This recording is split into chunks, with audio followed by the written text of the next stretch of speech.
Glória a Deus, bom dia, domingo abençoado para você. Estamos aqui na Escola da Palavra, Escola Dominical. Queria orar com você antes da gente começar.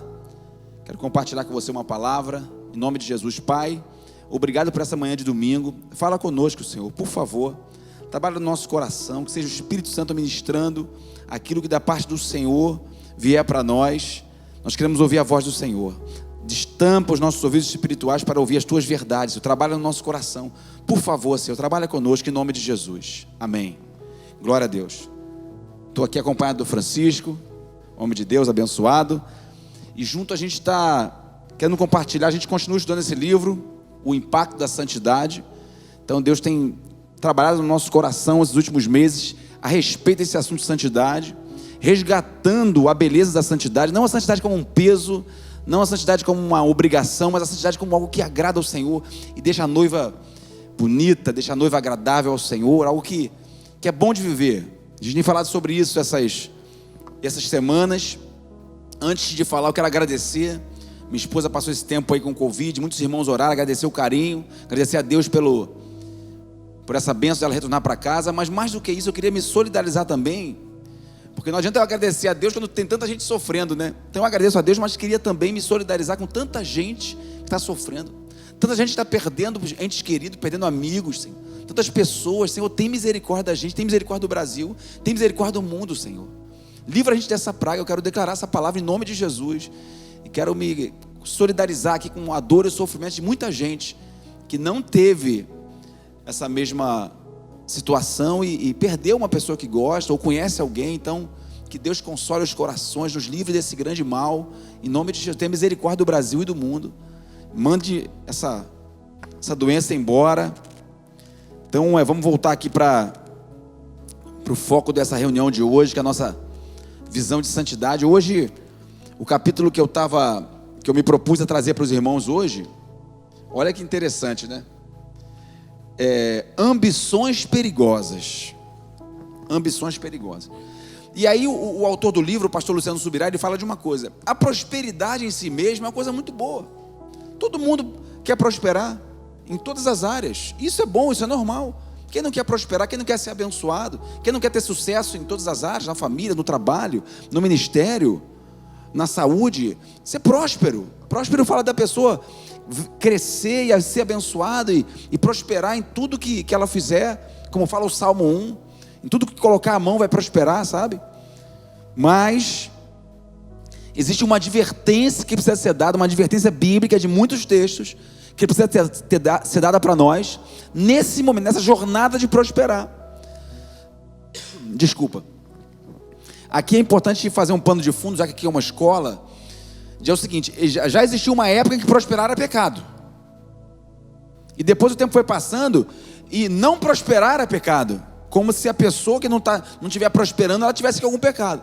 E não é nem um ponto nem outro, mas um equilíbrio em Deus, para que a gente possa viver os processos que Deus tem com a gente. Então nem a prosperidade é o pecado. Então a prosperidade não é pecado. E também alguém que não está prosperando ou está com alguma dificuldade em alguma área, não quer dizer que também é pecado. O que eu estou dizendo é uma advertência que nós precisamos receber da parte do Senhor da Bíblia, para nessa jornada de prosperar, porque todo aquele que começa a receber de Deus uma prosperidade dentro, certamente vai começar a prosperar fora, porque é coisa de Deus. Ela começa a ter uma prosperidade que alcança a vida dela como um todo, nas suas emoções, nos seus relacionamentos, na sua família, nas suas finanças, no seu ministério, no seu entendimento. Ela vai prosperando. Então nós precisamos receber uma advertência do Senhor, não uma advertência como uma coisa ruim, mas uma coisa boa, porque o Senhor vai direcionando o seu povo. Por quê? Porque a prosperidade ou o sucesso, gente, pode ser um perigo para nós. E aí é sobre isso que a gente vai falar hoje, para a gente entender o seguinte: o maior perigo da prosperidade não é fora, não são as circunstâncias. Então, por exemplo, alguém recebe uma bênção no ministério e é levantado a algum cargo. Então aparentemente ele está prosperando ministerialmente, né? Então o perigo não é essa consagração ministerial, esse crescimento ministerial. O perigo está dentro. como ficou o coração daquela pessoa, como está, ou como vai ser o coração daquela pessoa em relação a esse crescimento. Ou no trabalho, ou em casa. Por exemplo, ninguém da família fez faculdade, agora essa pessoa conseguiu fazer uma faculdade, prosperou, cresceu. Então o perigo não é prosperar, o perigo não é a circunstância, a situação que aconteceu. Desculpa. O perigo é como vai estar o nosso coração diante da situação dessa. Nosso coração vai se elevar? Nosso coração vai se achar superior? Então agora que eu recebi um cargo de liderança na igreja, eu me acho melhor? Eu acho que as coisas não funcionam sem mim? Ou será no meu trabalho? Ou na minha família? Ou uma prosperidade financeira? E eu trago para você aqui alguns exemplos bíblicos de que o maior perigo está dentro. Quer dizer, as nossas motivações, a nossa ambição. A ambição, gente, não é uma coisa ruim em si mesma. Você pode ter uma ambição de querer alguma coisa boa, conquistar alguma coisa boa, ministerialmente, socialmente, na vida estudantil, na vida espiritual, nas suas finanças, não tem problema. Porém, a gente tem que filtrar isso com o coração que está colocado em Deus, porque senão a prosperidade se torna um perigo. Olha o primeiro texto que eu quero compartilhar com você, terceira carta de João, lá no finalzinho da Bíblia, verso 2. Então deixa eu ler com você aqui, terceira carta de João, finalzinho mesmo, um pouquinho antes do Apocalipse, no verso 2. E por que eu estou falando verso 2? Porque a terceira epístola de João só tem um capítulo. Então estou falando só o versículo, tá? Terceira de João, verso 2. Uma carta de um apóstolo João a um irmão. Verso 2. Amado, desejo que te vá bem em todas as coisas. Desejo que prospere em todas as coisas. E que tenhas saúde, assim como é próspera a tua alma. Então, aquele irmão já era visto pelo seu líder como alguém que tinha já uma prosperidade dentro. Então ele podia desejar para aquele irmão uma prosperidade por fora. Porque o maior perigo que tem é uma prosperidade que vem por fora, sem que ela ainda primeiro esteja dentro.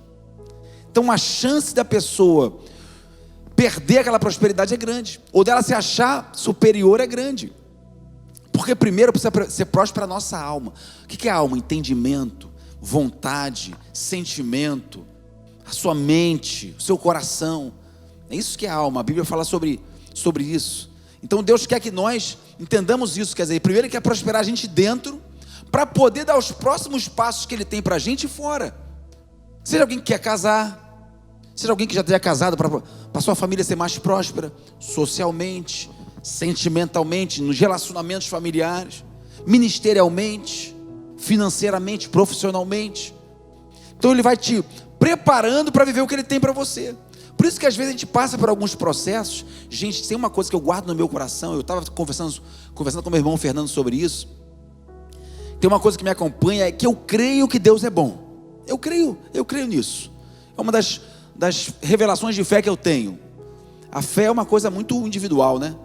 Deus dá níveis de fé para cada pessoa. E Deus nos ensina a orar por isso, né? Para que a gente não eleve o nosso coração, mas sim a segunda medida de fé que Deus concedeu a cada um. Mas, na minha revelação de fé, eu creio que Deus é bom. Então as coisas que acontecem, eu tento olhar por esse prisma, eu passo por esse prisma. Deus quer fazer alguma coisa boa através disso, porque Deus é bom. Deus não faz nada mal, Deus não tem propósitos maus. Então se acontece alguma coisa ruim com alguém, Deus tem um propósito bom por trás. Então nos processos, nós podemos crer que Deus tem para nós prosperidade. Deus quer prosperar o seu povo, eu creio nisso. Lê o Salmo 1.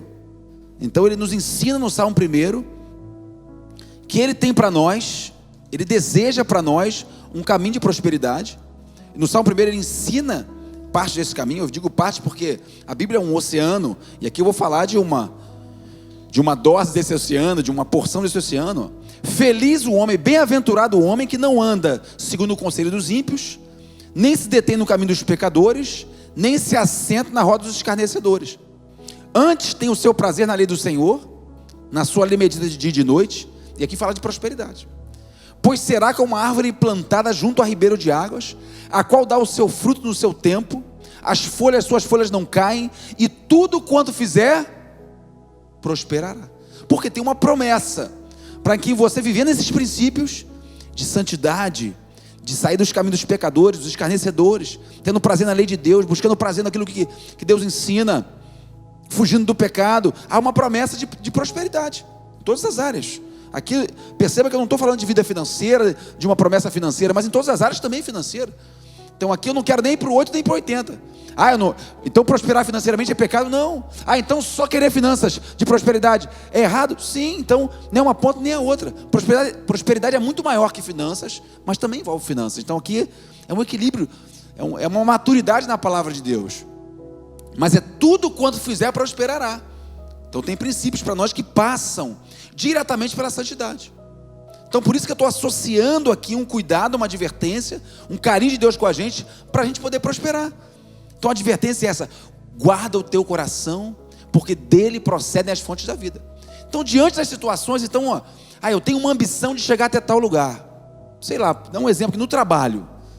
Então eu colocar meu coração, pensar sobre isso, colocar meu coração em Deus e falar: Deus, eu gostaria de chegar nesse lugar, o que o Senhor acha disso? Quais são os caminhos do Senhor para mim em relação até esse lugar? Então eu sei que eu não devo passar por cima de ninguém. Eu sei que eu devo amar as pessoas que estão ao meu redor. Eu sei que eu não devo ser desonesto para chegar a esse lugar. Tem coisas que eu já sei. Talvez todo mundo saiba que está me assistindo aí, mesmo quem não é cristão. Porque eu não estou falando só para cristãos. Tem muita gente que não se diz cristão, mas que gosta de ouvir essa palavra. E aqui, gente, a gente não tem esse preconceito. Jesus não está apegado à religião. Jesus está acima dessas coisas. Então vamos ouvir a palavra de Deus com o coração aberto. Então essa palavra é bênção para todos nós. Então que Deus nos ensine o caminho para você poder prosperar. Por exemplo, no trabalho. Por exemplo, no seu casamento. Por exemplo, na relação com os seus filhos. Porque há uma promessa. Deus tem falado muito comigo sobre paternidade. Eu creio, inclusive, que vai ser o tema do próximo mês, depois que virar o ano. Paternidade. Porque há uma promessa de que nos últimos dias, nesse tempo do fim, nos últimos dias, Deus converterá o coração dos pais aos filhos, dos filhos aos pais. E se tem uma coisa que é uma lacuna enorme na igreja, no mundo, nas pessoas, na humanidade inteira, é paternidade. Pessoas têm dificuldade de ver Deus como pai. Pessoas têm dificuldade de relacionamento com seus pais biológicos, ou não tem pai, ou não, sabe? Relações machucadas. Gente, talvez a maioria das pessoas. E Deus quer resgatar, quer restaurar esse lugar da paternidade, mesmo para quem não tem pai, mesmo para aquele que teve um testemunho ruim de pai. Deus quer restaurar esse lugar da paternidade dele com a gente e de a gente. Pode ser filho espiritual, não é só filho biológico, não. Então, pais espirituais, filhos espirituais. Gente, é um assunto tremendo.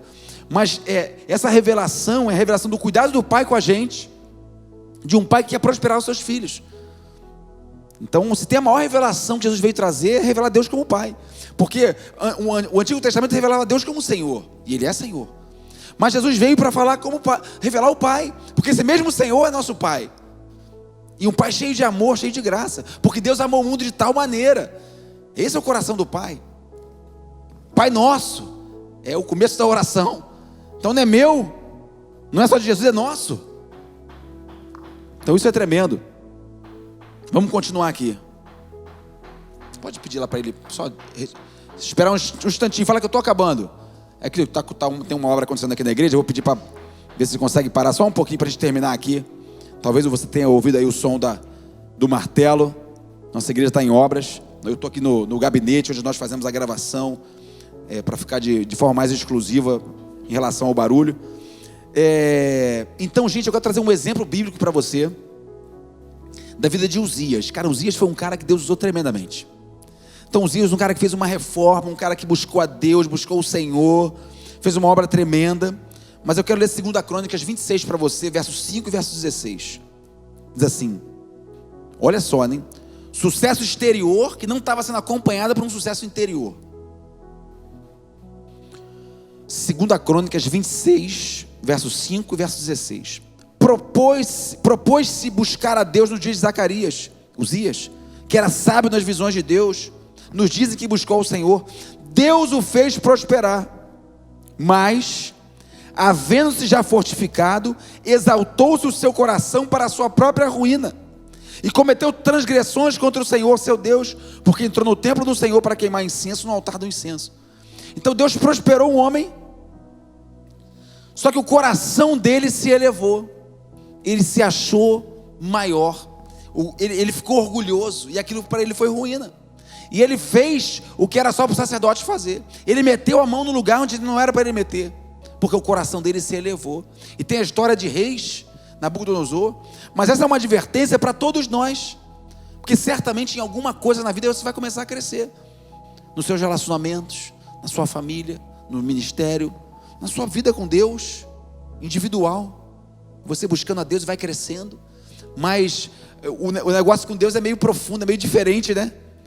Os discípulos queriam crescer, chegaram a conversar assim: Senhor, quem é o maior aqui? Porque na verdade eles esconderam esse assunto de Jesus. Jesus questionou eles depois. Eles estavam conversando: quem era o maior no reino de Deus? Eu sou o maior, eu faço isso. Quem é o maior? Jesus falou: cara, quem quiser ser o maior, que seja aquele que serve. Quem quiser ser o maior, seja o menor, seja o que serve a todos. A gente fica meio doido com Jesus, né? Tem pessoas que acham que o sarrafo diminuiu com a graça. Não, a graça agora você pode fazer. Não. Pelo contrário, Jesus veio revelar um coração em que é possível viver e andar com Deus num nível profundo. Então você pode prosperar. Gente, tem palavras aqui para os ricos, sinal que pessoas vão ficar ricas e estão servindo a Deus. Então é para você ser rico, mas como o texto diz, não coloque o seu coração na instabilidade das riquezas. Então pessoas vão ser prósperas, nem todo mundo vai ser rico, Deus não tem essa promessa. Então, mas tem pessoas que vão prosperar financeiramente. Amém, sejam muito usadas por Deus na sua vida, mas o coração não está naquilo. Tem pessoas que vão prosperar no ministério, vão ficar famosas, nem todo mundo vai ficar famoso, mas o coração não fica orgulhoso, entenda que a glória é de Deus. Tem pessoas que vão ter uma família sólida, próspera, que é reflexo para outras que vão se inspirar nela, como a família do pastor Valdir, que nós vemos filhas que servem ao Senhor, genros que servem ao Senhor, uma família que anda com o Senhor, uma família próspera em diversos níveis, ministerialmente, financeiramente, familiarmente, mas o coração não se orgulha, porque entende que é obra de Deus, não acha que a família é melhor que as outras, nem trata outras famílias com desdém, pelo contrário, mas acolhe, porque tem sido preparada por Deus para prosperar. E o pastor Valdir tem testemunho sobre isso. Não vou contar um aqui hoje porque eu não pedi autorização dele, embora eu creia 99% que ele ia se alegrar de eu contar. Então eu vou contar pela fé, no amor que eu tenho do meu pastor, como ele já contou isso publicamente.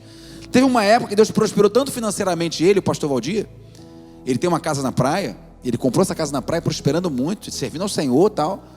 E ele começou a ir para a casa de praia e ficava brincando lá, passeando, se divertindo, e começou a faltar alguns cultos de domingo.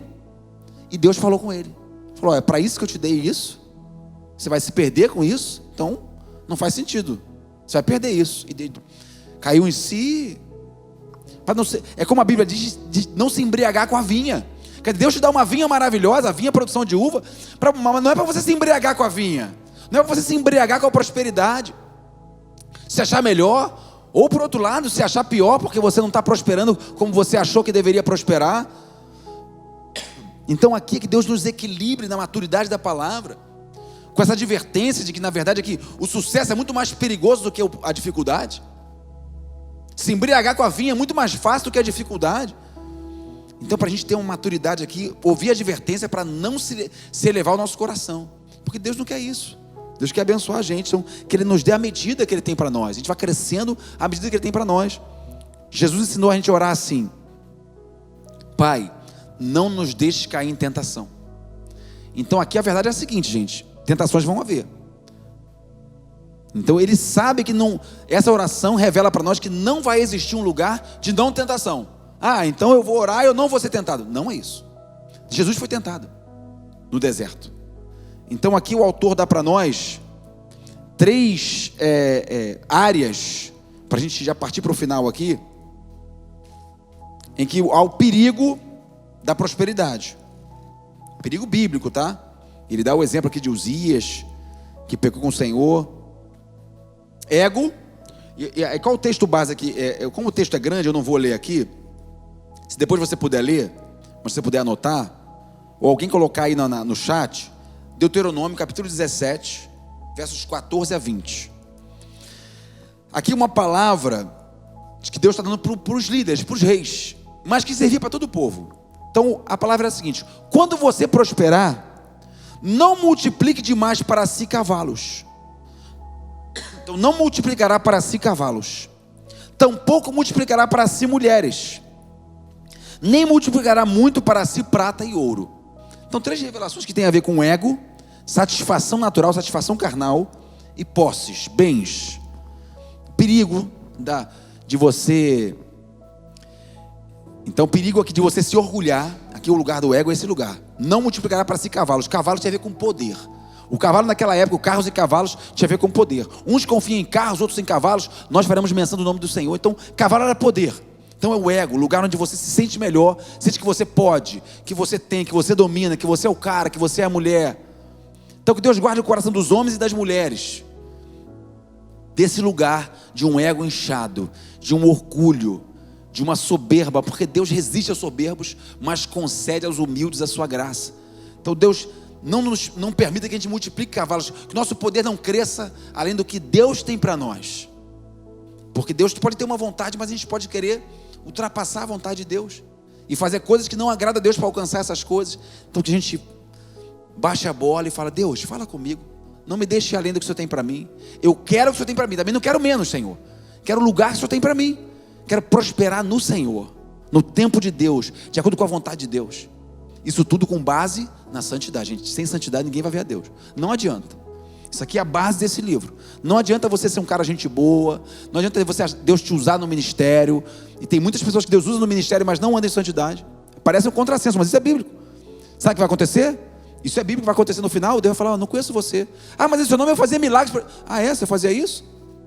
Mas eu não te conheço, se aparta de mim. Então vai ter pessoas que estão no ministério, mas olha só, é um contrassenso. Paulo falou sobre isso: Senhor, eu não quero que eu tenha pregado a muitos, eu mesmo não seja aprovado. Então aqui o propósito é que cada um se santifique ao Senhor, mas também cuide para não deixar o orgulho entrar. Nem você, aqui fala, não multiplique para si mulheres. O Novo Testamento ensina que é um homem para uma mulher. Então se alguém tem um voto de celibato, que viva, amém, sirva o Senhor. Se você consegue se segurar, glória a Deus por isso. Se não, vai ter uma mulher para você, e a mulher vai ter um homem para você. Busca no Senhor para você se casar. Mas se você consegue se guardar como Jesus se guardou, amém, glória a Deus. Mas aqui, que nós não multipliquemos. Naquela época, esse texto está no Antigo Testamento, os reis tinham muitas mulheres, mas não era para ele multiplicar. Deus queria que ele já tivesse esse entendimento, porque aqueles que multiplicaram mulheres se perderam nessas muitas mulheres. Então isso aqui eu não estou falando só de vida sexual, estou falando de prazeres da vida. Então não multiplique a satisfação da sua carne, a satisfação daquilo que te dá prazer, fora de controle. Mas tenha isso sobre rédea, algo que você controla, que você cuida, que você apresenta ao Senhor. Esse cuidado, sabe? Que pode ser uma armadilha. Você querer muito se satisfazer. E por último, as posses, né? Não multiplique. E ele fala: não multiplique muito para si prata e ouro. Você pode ter, você pode prosperar. Gente, não é pecado querer prosperar no trabalho. Não é pecado você ter uma boa renda. Não é pecado você juntar um dinheiro. Mas que você possa ser fiel a Deus no dízimo e na oferta. No dízimo e na oferta. Que você possa abençoar as pessoas que precisam. Que você possa ser generoso com aqueles que atravessam o seu caminho, que a Bíblia chama dos próximos, do próximo. Então mas a pessoa que quer ser rico, gente, de qualquer maneira, a Bíblia fala do amor ao dinheiro, ele traz males para si mesmo. Então Deus está abençoando a gente com essa palavra. Tem de se guardar aqui, nessas 3 áreas de tentação. Você percebe, isso aqui é tão profundo, que até Jesus foi tentado nessas áreas. Jesus foi tentado a ter posses, né? Eu te dou, olha o meu reino, eu te dou tudo isso aí. Ao seu ego, né? Se você me adorar, eu te exalto, né? Então você pula daqui que os anjos vão te guardar. Então você é o cara, você é o filho de Deus. Então ele foi tentado a satisfação carnal, transforma esse pão, essa pedra em pão para você se satisfazer o seu. Não, mas aqui eu não estou para satisfazer, não estou em jejum, cara, estou agradando meu Senhor. Jesus disse para ele: mas nem só de pão verá o homem. Sabe assim, o inimigo vem tentar a gente. Tentação vai haver para satisfação da carne, para o ego, para as posses. Mas diante das tentações, o que ele ensinou? Primeiro, a gente orar, não me deixe cair em tentação, e a gente vigiar. Então uma palavra de cuidado de Deus com a gente, como José que fugiu do pecado, como Timóteo que falou: foge das paixões da mocidade, segue a justiça, o amor e a paz com um coração puro. Aos ricos, Deus falou em 1 Timóteo: aos ricos, exorta aos ricos do presente século que não sejam orgulhosos, Nem deposite a sua esperança na instabilidade da riqueza. Então a riqueza expõe a gente à tentação do orgulho e de colocar a esperança na riqueza. Então o perigo do sucesso financeiro. Então Deus está cuidando da gente. Então que Deus abençoe a gente para a luz dessa palavra de santidade, guardar nosso coração para não pecarmos contra o Senhor quando estivermos prosperando. Porque tudo que a gente quer é prosperar, gente. Quem não quer, não é pecado não. Prosperar na sua família, prosperar nos seus negócios, prosperar no ministério, prosperar na sua família, em todas as áreas. Como o Salmo 1 diz, tudo quando fizer prosperará. Mas que Deus guarde nosso coração, nos ensine a guardar o coração. Porque não é que Deus vai guardar o meu coração. Ele fala, guarda o teu coração. Nós precisamos falar, Deus me ajuda. Som do meu coração, vê se há em mim algum caminho mau e guia pelo caminho eterno. Vai me corrigindo, Jesus. A correção de Deus é uma bênção, gente. Porque o Pai corrige o filho a quem ama. Deus te abençoe, Deus te guarde. Um domingo muito abençoado para você. Deus prospere a tua alma, Deus prospere a tua família, Deus prospere o teu ministério, Deus prospere suas finanças, Deus prospere em tudo que você fizer para honrar o nome do Senhor. Grande beijo, domingo abençoado para você. Tchau.